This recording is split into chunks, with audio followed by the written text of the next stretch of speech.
حمید گل صاحب، میں آپ پر آتی ہوں. یہ بتائیے گا کہ بار بار یہ جو الزام لگتا ہے عمران خان صاحب پہ، بلکہ یہ تو کہا جاتا ہے کہ پورا پروپیگنڈا کرتے ہیں میرے سمیت ان کے خلاف کہ ان کے پیچھے اسٹیبلشمنٹ کا ہاتھ ہے، آپ سمجھتے ہیں اس میں کوئی سچائی ہے؟ دیکھیں، عمران ایک دیانتدار آدمی ہے، اس میں کوئی شبہ نہیں ہے جی. اور وہ دلیر آدمی ہے، لیکن اس سے آگے ابھی ان کی جو صلاحیتیں جو سیاست کے میدان میں آئیں گی وہ کھلیں گی، ان کی کمزوریاں، ویکنسز ایز اے لیڈر وہ سامنے آئیں گی. تو ہمیں انتظار کرنا چاہیے. وہ اب ایک نکلے ہیں، نوجوان ان کا ساتھ دے رہے ہیں. ایک ہے تو فضا تو بنائی ہے نا انہوں نے، کیونکہ ایک منجمد فضا تھی 9/11 کے بعد یا اس سے پہلے جب پرویز مشرف نے مارشل لا ٹھوک دیا پاکستان پہ، تو اس کے بعد فضا جو تھی، سیاسی فضا منجمد ہو گئی تھی. تو اب اس کے اندر جو گہما گہمی پیدا ہوئی ہے، اس کو کہتے ہیں کہ ہم ان ملٹری لینگویج میں کہ فکس لائن کے اوپر جب کوئی چیز ہوتی ہے تو اس میں کوئی تخلیقی چیز پیدا نہیں ہو سکتی، کوئی نئی چیز پیدا نہیں ہو سکتی. تو ابھی تک تو یہ بہت ہی سبجیکٹو سیاست ہو رہی ہے. یہ اس کا ذکر بھی ہوا یہاں پہ کہ محض اس لیے کہ جی فلاں نے یہ کیا، جیسے یہ کرپشن ہی واحد یہ نہیں سمجھتے کہ یہ نظام سارے کا سارا کرپشن پیدا کرتا ہے. اور جو بھی پارٹی چاہے 2/3 میجورٹی لے کے آ جائے تو اس کے ہاتھ پاؤں بندھے ہوتے ہیں، کیونکہ وہ نظام اس کو چلنے ہی نہیں دیتا. تو یہ پورا نظام جو ہے فرسودہ ہو چکا ہے. کسی نے اس کا ویژن نہیں دیا ابھی تک کہ اس کو کریں گے کیسے، ٹھیک نظام کو کیسے درست کریں گے. اس سپلٹ مینڈیٹ میں کسی ایک پارٹی کے پاس بھی واضح اکثریت نہیں ہوگی، کسی ایک پارٹی کے پاس. اب ایک تو پہلے کسی بھی پارٹی کے پاس منشور بھی نہیں. نمبر 2، جو پارٹیاں اکثریت کے ساتھ اقتدار میں رہی ہیں اس زمانے میں ڈیلیور نہیں کر سکی. بڑی بڑی پارٹیاں اکثریت کے ساتھ بھی اقتدار میں رہی ہیں، تب ڈیلیور نہیں کر سکی. اور اب تو اکثریت ہی کسی کے پاس نہیں رہی. اب تو 6-6 5-5 6 7 گروپس کو ملا کے اکثریت بناتے ہیں.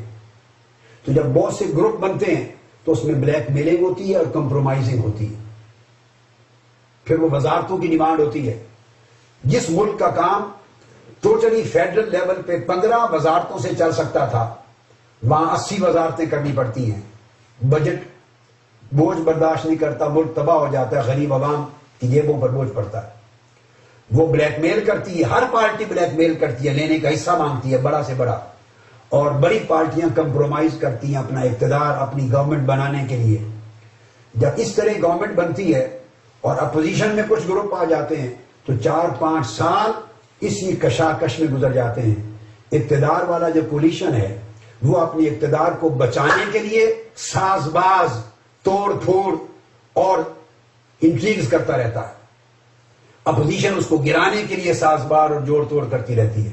یہ پاکستان کے کل موجودہ نظام انتخاب کا انجام ہے. اگر آپ اس سے مختلف کوئی منظر دیکھ رہے ہیں تو یہ آپ کی بھول ہے. اس سے مختلف نہیں ہوگا اور سپلٹ ہوگا.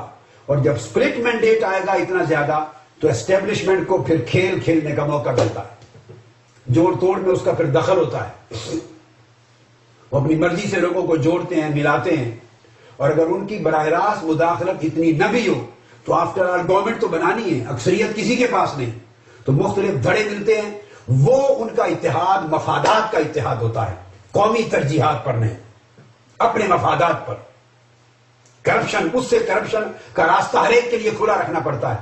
اگر ایک کرپشن کرے گا بڑا تو چھوٹے جو اس کے پارٹنر ہیں ان کو کرپشن سے روکا نہیں جا سکتا.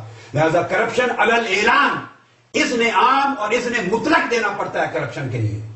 چونکہ بڑا کرپشن کرے تو چھوٹوں کو نہیں روک سکتا، سب کرپشن کرتے ہیں.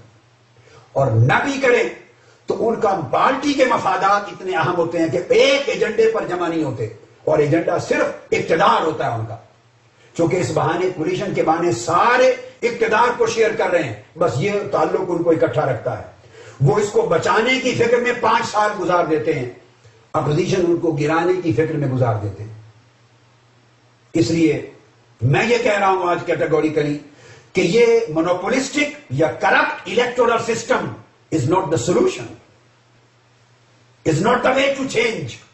یہ تبدیلی کا راستہ نہیں ہے، اس سے کبھی تبدیلی نہیں آئے.